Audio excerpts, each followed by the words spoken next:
Ele dizia que nasceu homem e queria morrer menino. Via na inocência da criança a possibilidade de enxergar tudo com os olhos de pureza. O escritor mineiro Fernando Sabino adorava criar frases.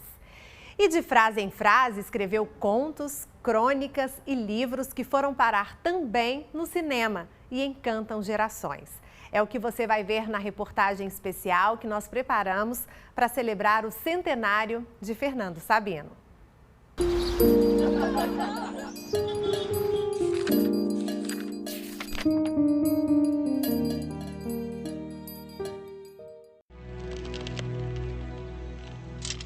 Este jovem ator, que fez parte do elenco da premiada série Game of Thrones, é um velho conhecido dos brasileiros.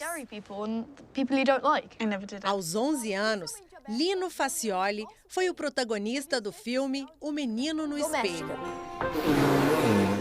Para mim foi bem emocionante, que era um papel que eu queria muito fazer, muito mesmo. E eu estava muito empolgado.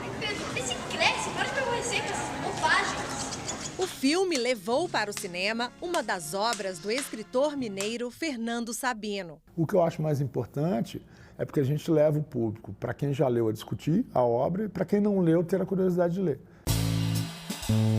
A descontração em cada cena, comandada pelo diretor Gui Fiuza, começava nos bastidores. E o Gui é um querido, assim, ele é um paizão, assim, foi incrível, assim, ele tratava a gente muito bem, a gente se divertia muito nas gravações, eu lembro muito disso, assim, que ele queria muito que a gente se divertisse primeiro, antes de um trabalho sério, que era, obviamente, mas que a diversão tivesse em paralelo, porque era um filme infanto-juvenil, né, então tinha que ter esse ar leve, e o Gui sempre trouxe isso pra gente, assim, eu lembro muito bem de me sentir muito à vontade, assim, trabalhando com ele. Tá gravando, senhorita? Roda som. Tá rodando. Roda a câmera. Foi, vai. Foi. Roda som. Ação! Criança, para mim, que está no set de filmagem, está brincando, e é ali que a gente vai fazer isso. A gente vai viver uma grande aventura. Ninguém aqui é ator, não. E essa foi a proposta para eles, assim, e era maravilhoso. E por isso que deu certo, né? Bem, já que você está falando, eu vou acreditar. Cenas que ficaram marcadas na memória do elenco.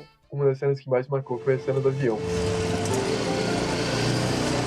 A primeira cena de abertura foi uma das coisas mais divertidas que a gente fez, que é a coisa do avião, né? Ali todo mundo virou menino, é divertidíssimo, porque a gente brinca que chama tractana, né? Montar aquelas tractanas todas e tal. O diretor conseguiu retratar na telona o diálogo sincero entre o menino e o homem, criado pelo escritor que era apaixonado pela infância. E ele é muito mágico, né? E ele fala de uma coisa de morrer menino, né? Isso me toca muito, assim. Eu acho que é uma das coisas mais importantes da vida, a gente não perder a criança que a gente foi. Outros livros de Sabino também foram adaptados para o cinema. Faca de Dois Gumes, O Homem Nu e O Grande Mentecapto. Você quase matou o vagabundo! Vambora! Vambora! Vai, vai! Você quase matou o Viramundo. Quando me perguntam quem é o Grande Mentecapto, eu costumo responder, sou eu. Pelo menos, Geraldo Viramundo é um pouco do que eu gostaria de ser. O livro dele que eu gosto mais é O Grande Mentecapto, porque ele conseguiu botar no personagem toda a reverência para questionar os valores conservadores e hipócritas da sociedade. Era na palavra escrita, em suas mais de 40 obras, que o escritor relatava suas experiências de vida. Os casos curiosos estão todos contados por ele nos livros, né? E aquilo tudo acontecia com ele, né? As coisas engraçadas aconteciam com ele. E ele aproveitava as coisas que aconteciam com ele no cotidiano para passar para o livro, né? Esta é parte da biblioteca de Fernando Sabino. São quase 4.000 livros de todos os gêneros. Arte, viagem, poesia, crônicas. Aqui, uma das inspirações, obras de Machado de Assis. Mas a grande paixão não declarada era os romances policiais.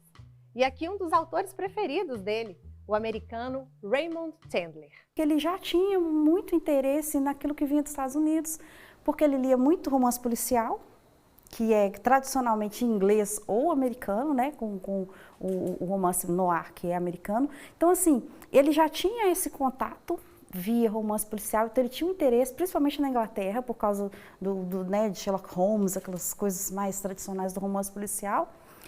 E aí, quando ele foi para os Estados Unidos, ele foi ver outra coisa, né? E aí ele leu muita crônica literária, muita crítica, né? Ele teve acesso a uma literatura mais contemporânea dele, né? E não só os clássicos ingleses que ele estava acostumado aqui. Das andanças pelos Estados Unidos, veio a paixão pelo jazz. A minha verdadeira vocação seria de ser baterista de jazz. Eu sofro muito para escrever. E me divirto muito com jazz. Sabino mostrou que era um artista inovador, dono de um talento múltiplo. Ele ia para os Estados Unidos e tocava com os músicos lá, depois de tomar um gole, né? O homem cosmopolita era mineiro de Belo Horizonte, nascido e criado em frente a um dos principais cartões postais da cidade, a Praça da Liberdade. Aqui, exatamente na entrada da Escola de Design do Weng atual, ficava a casa da família Sabino, né? Moravam aqui e o Fernando Sabino nasceu aqui, ele, os irmãos Gerson. E Fernando Sabino tinha a vida dele aqui nessa região da praça. A Praça da Liberdade era o quintal da casa de Fernando Sabino. Quando criança, corria e brincava por todo o canto. Este era um dos lugares preferidos dele. Inclusive, na vida adulta, era aqui que ele se reunia com os amigos para falar da vida, das angústias e contar casos, como um bom mineiro. Mas o tempo passou. E o que era real virou uma inspiração. E esses momentos tão importantes na vida do escritor viraram homenagem aqui na porta da Biblioteca Estadual de BH, bem perto da Praça da Liberdade. Aqui, Fernando Sabino e os amigos Otto Lara Rezende, Hélio Pellegrino e Paulo Mendes Campos ficaram eternizados. E todas as conversas até o raiar do dia viraram livro, O Encontro Marcado. A principal característica do Encontro Marcado é porque o tema, esse tema de você, né, daquilo que você vai construir para a vida, a gente tem lá na história, a história do Eduardo Marciano, né, que conta desde a infância dele até a fase adulta e vai mostrando as escolhas que ele fez na vida, o resultado dessas escolhas, né? Então, isso fala muito com as pessoas, assim, porque todo mundo tem um momento em que a pessoa tem que escolher para que lado que ela vai e o que ela vai fazer. E o romance está justamente retratando essas questões. Quando eu li O Encontro Marcado, eu percebi logo que o Eduardo Marciano, o personagem de Encontro Marcado, era ele, porque ele me contava aquelas histórias do Eduardo como sendo ele, na cadeira de balanço, quando eu era pequeno, né? Esse tipo de tema que trabalha essa formação mesmo do ser humano é um tema que não fica velho, não caduca, né? Então, eu acho que a grande qualidade do Encontro Marcado é que é um romance que ele não ficou caduco. Então, a pessoa que leu na década de 50 se identificou, né? E nas décadas sucessivas, tanto que é um romance que ele já passou da 100ª edição. Um romance recheado de palavras e frases cuidadosamente escolhidas, assim como os contos, crônicas e tudo que Sabino colocava no papel. Resolvi não fazer da palavra escrita um instrumento em si, e sim um veículo para a transmissão de ideias. Eu vi entre duas maneiras de dizer, optar sempre pela mais simples. E eu quis e quero dar ao leitor a impressão de que ele não está lendo, que ele está simplesmente pensando e está simplesmente sendo interpretado.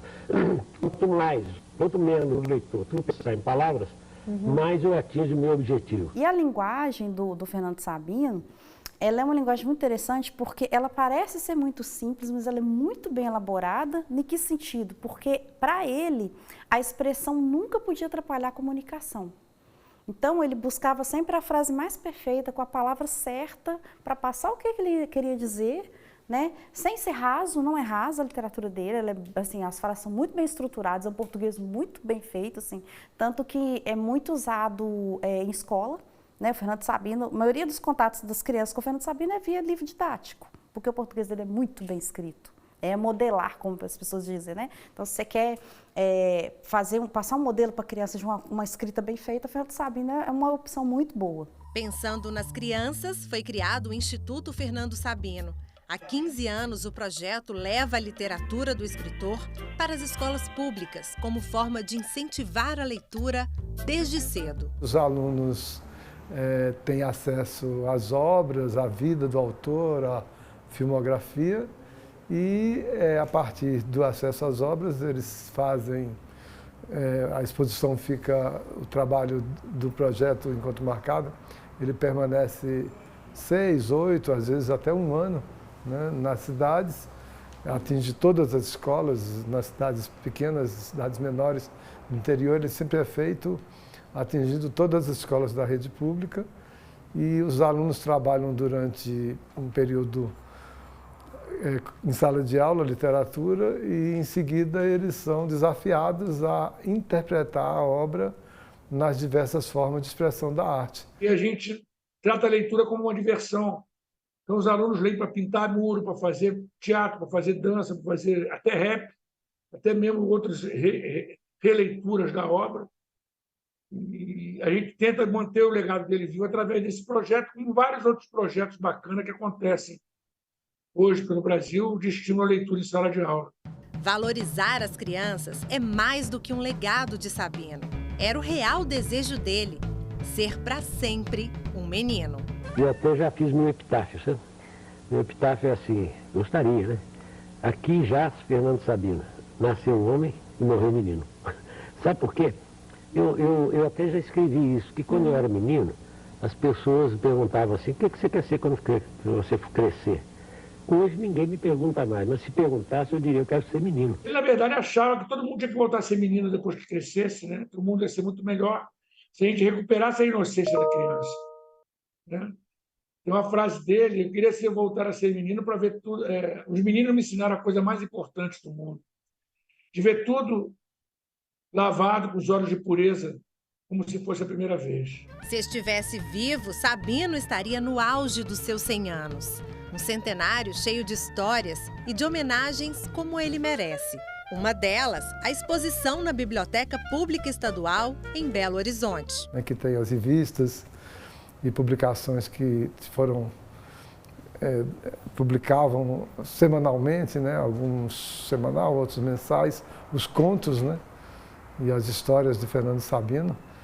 E a Mineiriana, que é o acervo da parte da biblioteca, onde nós temos as capas dos livros históricos, capas de Ziraldo, Milor. O acervo valioso ajuda a matar a saudade do mineiro, que tinha sempre uma frase na ponta da língua. Liberdade é o espaço que a felicidade precisa. No fim, tudo dá certo. Se não deu certo, é porque ainda não chegou ao fim.